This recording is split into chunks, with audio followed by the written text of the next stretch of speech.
Hello दोस्तों, राम राम। मैं मिथिलेश कुमार, आपके अपने इस प्यारे से YouTube channel smart India study में आप सभी लोगों का स्वागत एवं अभिनंदन है।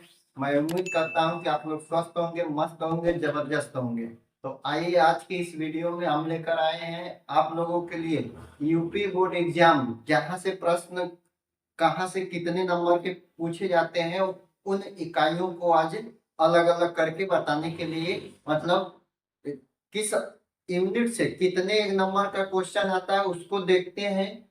तो यहाँ पे हम उस हिसाब से तैयारी करेंगे कि किस यूनिट में कितने नंबर का आता है। तो आइए आज हम चलते हैं अपने टॉपिक पे। आज का हमारा टॉपिक है कि इकाई, इकाई का नाम और अंक, यानी किस इकाई से कितना कितना अंक का आता है। देखिए, सबसे पहले नंबर तो हम जानते हैं कि हमारा जो यूपी बोर्ड एग्जाम है उसमें प्रत्येक प्रश्न के 70 अंक होते हैं। प्रत्येक प्रश्न पत्र के 70 अंक होते हैं। 70 अंक जो है अलग अलग यूनिट से आते हैं। तो हमको गणित में कुल टोटल कितने पढ़ने भाई? 7 यूनिट पढ़ने। टोटल कितने यूनिट? 7 यूनिट, यानी 7 इकाई पढ़ना है। जिसमें पहली इकाई है हमारा संख्या पद्धति। संख्या पद्धति जो है ये 5 नंबर का आता है। संख्या पद्धति से जो क्वेश्चन आते हैं वो 5 नंबर के क्वेश्चन आते हैं। कोई क्वेश्चन 1 नंबर का, कोई 2 नंबर का, कोई 3 नंबर का, मतलब कुल मिला करके 2 से 3 क्वेश्चन आते हैं। टोटल 5 अंक के आते हैं। इसके बाद है सबसे बड़ा चैप्टर है बीज गणित। बीज गणित दूसरा यूनिट है एक बीज गणित है। यहाँ से सबसे अधिक अंक आते हैं। सबसे अधिक अंक 18 नंबर के आते हैं, जिसमें गुणनखंड आपके सब शामिल हैं। ठीक, और गुणनखंड है, समीकरण है, एक चर है, दो चर है, इन सबको मिलाकर 18 नंबर से आते हैं। तीसरा यूनिट है निर्देशांक ज्यामिति, जहां से यूपी बोर्ड में 5 नंबर के प्रश्न पूछे जाते हैं। 5 नंबर के, मतलब यहाँ से 5 अंक के प्रश्न आएंगे। चौथा यूनिट है आपका ज्यामिति। देखो, निर्देशांक ज्यामिति अलग है, ज्यामिति अलग है।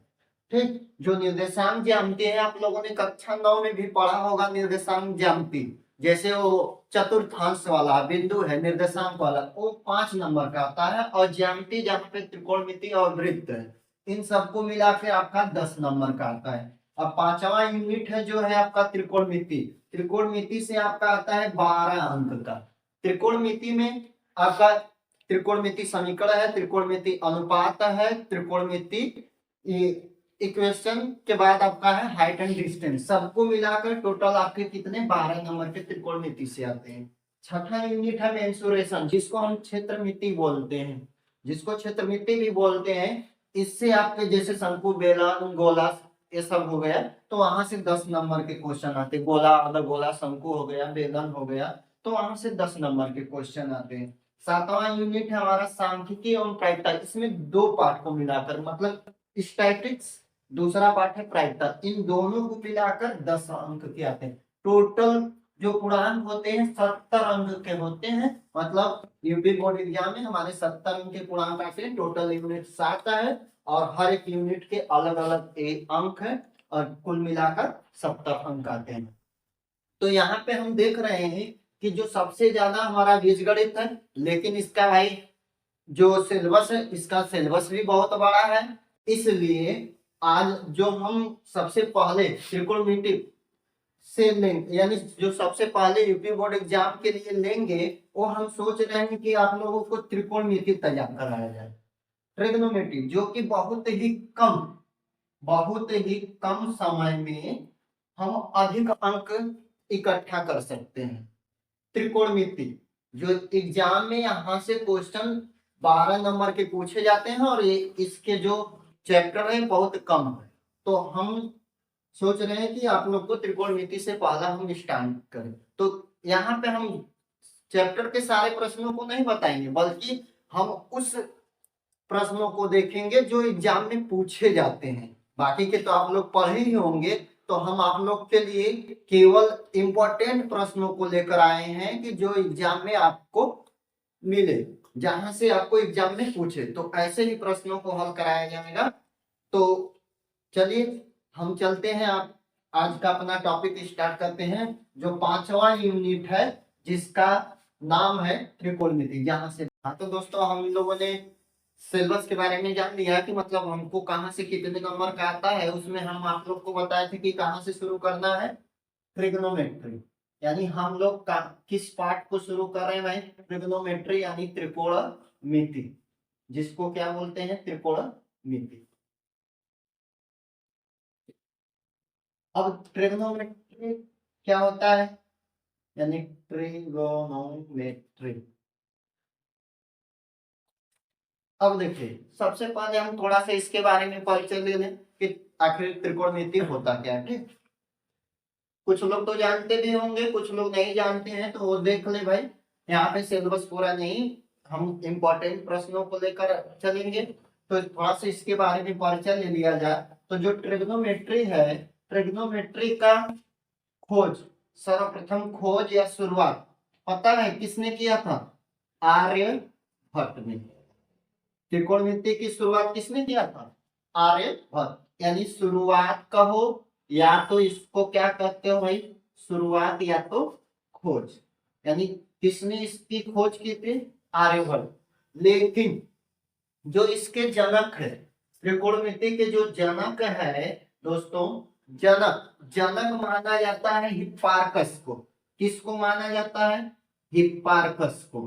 क्यों, क्योंकि जो त्रिकोणमिति की अस्पष्ट तालिका दिया था सर्वप्रथम हिप्पार्कस ने ही दिया था। इसलिए ट्रिग्नोमेट्री के जो जनक है, यानी जो फादर ऑफ ट्रिग्नोमेट्री जिसको कहा जाता है, वो हिप्पार्कस को कहा जाता है। तो ए है इनके खोजकर्ता आर्यभट्ट, और ए क्या है इनके जनक। अब इसके बाद आता है कि आखिर त्रिकोणमिति, त्रिकोणमिति की उत्पत्ति। इसके बाद आता है भाई क्या, उत्पत्ति। त्रिकोणमिति की उत्पत्ति कहाँ से हुई, तो जो त्रिकोणमिति की उत्पत्ति है, ट्रिग्नोमेट्री की जो उत्पत्ति है, ये अंग्रेजी शब्द के ट्रिग्नो, अंग्रेजी शब्द के, अंग्रेजी शब्द इसका ट्रिग्नो, इसकी उत्पत्ति ग्रीक भाषा, ग्रीक भाषा के 3 अक्षर। पहला आपका है ट्री, क्या है भाई, ट्री, यानी ट्राई जिसको बोलते हैं, क्या बोलते हैं, ट्राई। हिंदी में इसको क्या बोलेंगे, तीन। गोनो दूसरा पार्ट है इसका, यानी दूसरा शब्द है गोनो, गोनो, जिसका हिंदी अर्थ है भुजा, भुजा या कोण। इसके बाद है मेट्रो, मेट्रोन या मेट्री, जिस तीसरा जो भाग है इसका वो है मेट्रोन, जिसका अर्थ क्या है, माप, जिसका अर्थ क्या है, माप, अर्थात 3 भुजाओं या कोणों की माप, उसको क्या कहते हैं, ट्रिग्नोमेट्री। यानी त्रिकोणमिति की जो उत्पत्ति हो रही है वो ग्रीक भाषा, कौन सी भाषा, ग्रीक भाषा के 3 शब्दों, ग्रीक भाषा के 3 शब्दों, पहला ट्राई, दूसरा गोनो, तीसरा मेट्रोन, इन तीनों को मिलाकर ट्रिग्नोमेट्री की उत्पत्ति हुई, जिसको हिंदी में क्या बोलते हैं, त्रिकोणमिति बोलते हैं। तो ये है इसकी उत्पत्ति। इसके बाद आता है कि ये होता क्या है, ट्रिग्नोमेट्री आखिरकार होता क्या, तो ट्रिग्नोमेट्री वह है जिसमें किसी समकोण त्रिभुज के भुजाओं और कोणों के बीच संबंध को ज्ञात किया जाता है। क्या होता है भाई, कि जो जहां पे किसी समकोण त्रिभुज के भुजाओं और कोणों के बीच संबंध ज्ञात किया जाता है, उसको क्या कहते हैं, ट्रिग्नोमेट्री। तो आइए हम चलते हैं कि अब इसके बाद है कि भाई बात आती है कि समकोण त्रिभुज क्या होता है।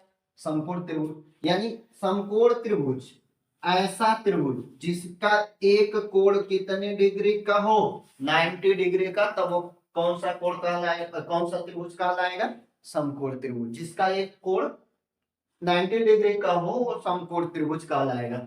अब यहाँ पे आता है कि ये भुजाएं, अब बताइए भाई इस समकोण त्रिभुज में इन भुजाओं का नाम होता है, जो 90 के सामने की भुजा होती है, यानी जो 90 डिग्री के सामने की भुजा होती है, इसको हम कड़ बोलते हैं।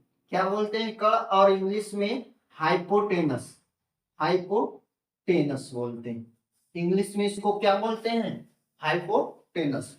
इसके बाद होता है जो परपेंडिकुलर रेखा होती है, इस परपेंडिकुलर रेखा को हम क्या बोलते हैं, लंब। इंग्लिश में इसको क्या बोलेंगे भाई, परपेंडिकुलर। इंग्लिश में इसको परपेंडिकुलर बोलते हैं। इसके बाद जो नीचे वाली रेखा होती है, यानी इन संलग्न भुजाओं में एक लंब हो जाएगा, दूसरी भुजा क्या हो जाएगी, बेस, जिसको क्या बोलते हैं, आधार बोलते हैं। तो इन्हीं तीनों भुजाओं और इस कोणों के बीच जो संबंध प्राप्त होता है उसी को हम क्या बोलते हैं, त्रिकोणमिति। यही है हमारा त्रिकोणमिति। अब अनुपात कैसे प्राप्त होता है भाई, इन्हीं भुजाओं के बीच संबंध से प्राप्त होता है। तो आइए हम जानते हैं ट्रिग्नोमेट्री का अनुपात।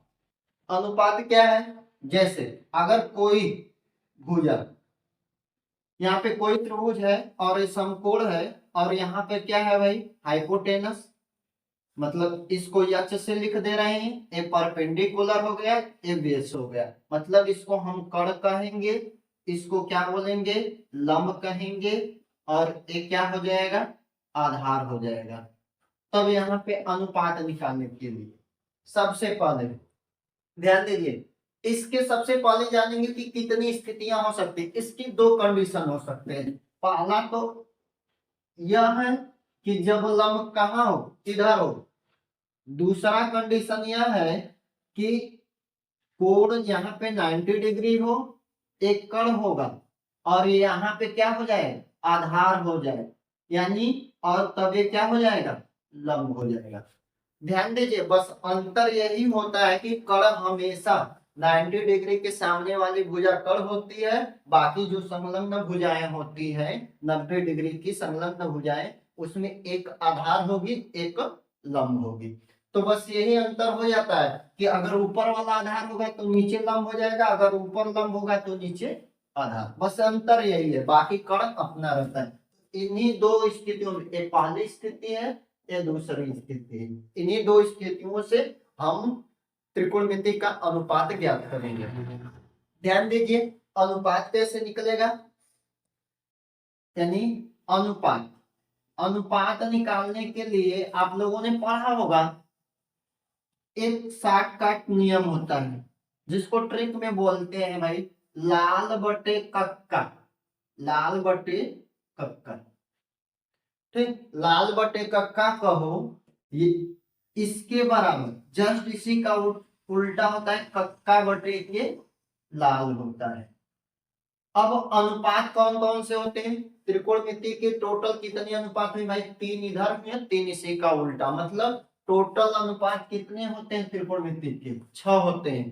पहला आपका होता है कास, जिसको हम कोसाइन बोलते हैं, क्या बोलते हैं, कोसाइन बोलते हैं।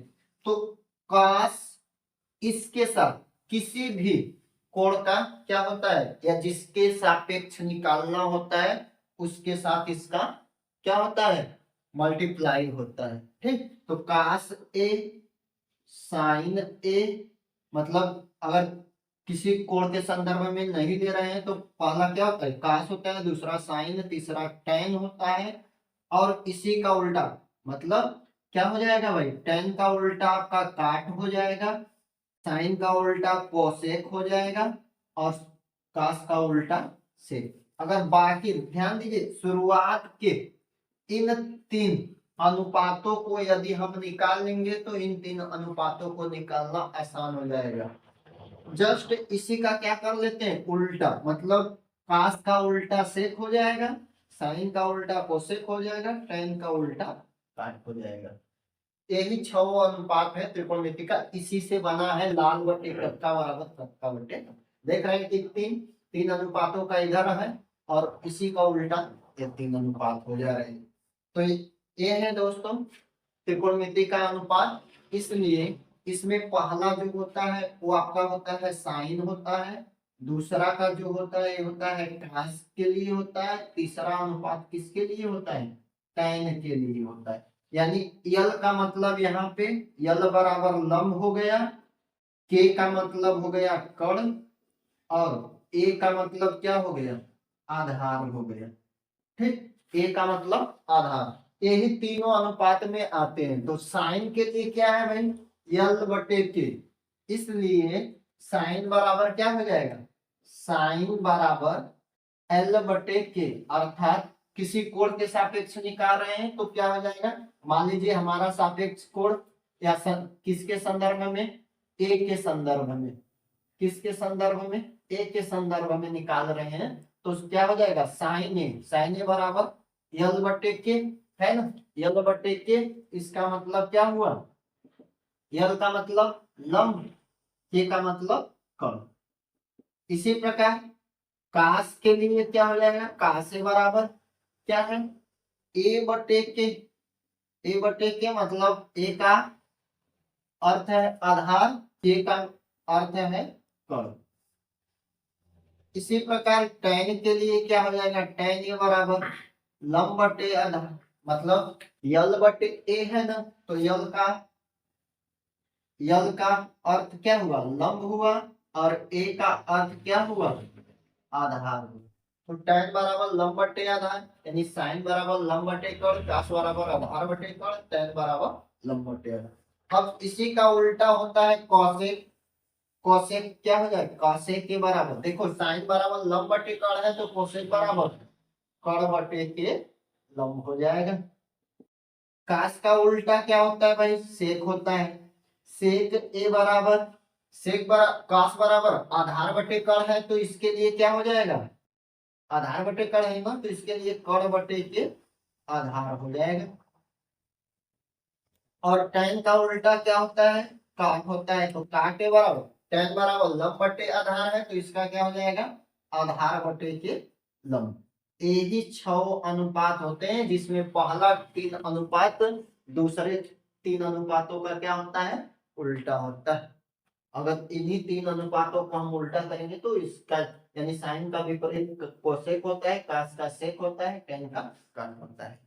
तो ये है त्रिकोणमितीय अनुपात। तो इन्हीं अनुपातों पर हम आगे के सवालों को हल करेंगे। बस थोड़ा बहुत परिचय दे दिए ताकि जो लोग जानते हैं, पढ़े हैं, वो लोग तो जानते ही होंगे, जो लोग नहीं पढ़े हैं उन लोगों के लिए थोड़ा सा जानकारी हो जाएगी। तो